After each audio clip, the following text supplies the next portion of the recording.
Hello दोस्त, अगर आप हाई स्कूल, इंटरमीडिएट या किसी अन्य एग्ज़ाम्स का पेपर देने जा रहे हैं तो आप कुछ बातों का ध्यान में रखकर आप अपने एग्ज़ाम में अच्छे नंबर ला सकते हैं।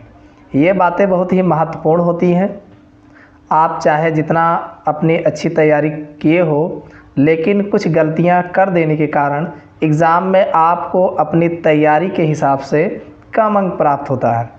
अगर आप मेरी बताए हुए सभी बातों को ध्यान देकर पेपर देने जाते हैं तो आप जो कम अंक मिलने वाला है वह भी पा सकते हैं।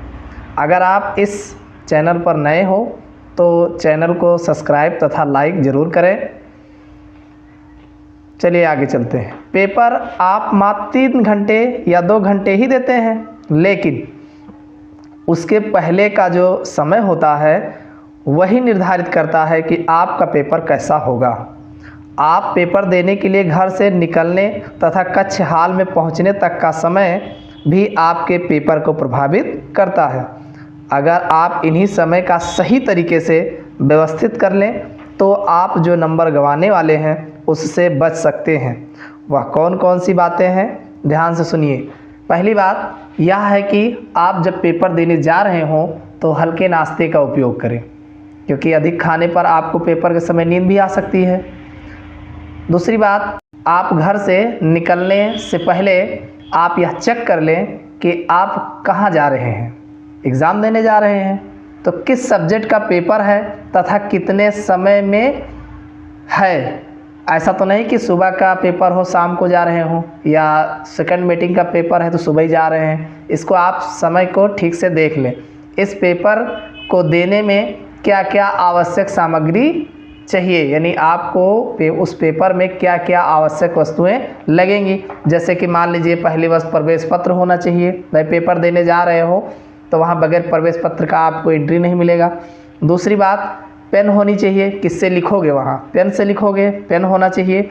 तीसरा, आधार कार्ड या आई कार्ड। जैसे मान लीजिए कोई आपसे कोई आईडी प्रूफ पूछ लेता है कि आप स्टूडेंट हो कि नहीं हो या कौन हो, कोई अपना कार्ड दिखाइए, तो आप आधार कार्ड या आईडी कार्ड भी लेना चाहिए। लिए रहो, कोई पूछता है दिखाइए, अन्यथा मत दिखाइए। और फिर आप प्रयास करें कि एग्ज़ाम के समय से पहले 1 या आधे घंटे पहले सेंटर पर पहुंच जाएं। सेंटर पर पहुंचने के बाद आप अपने सहपाठी के साथ अनावश्यक बातचीत ना करें, क्योंकि यही अनावश्यक बात भी आपको परीक्षा हाल में परेशानी ला सकता है। अतः आप किसी से फिजूल बात करने से बचें। कभी कभी सहपाठी यह कहने लगते हैं कि ये बहुत इम्पॉर्टेंट है, ये आया है। अतः आप किसी से फिजूल बात करने से बचें। आप बिल्कुल ना घबराएं, इत्मीनान से आप कमरे में जाएं तथा पेपर को एक बार पूरा देख लें। फिर जो आपको अच्छे से क्वेश्चन आ रहा हो पहले उसे करें तथा जो कम आ रहा हो उसे बाद में करें।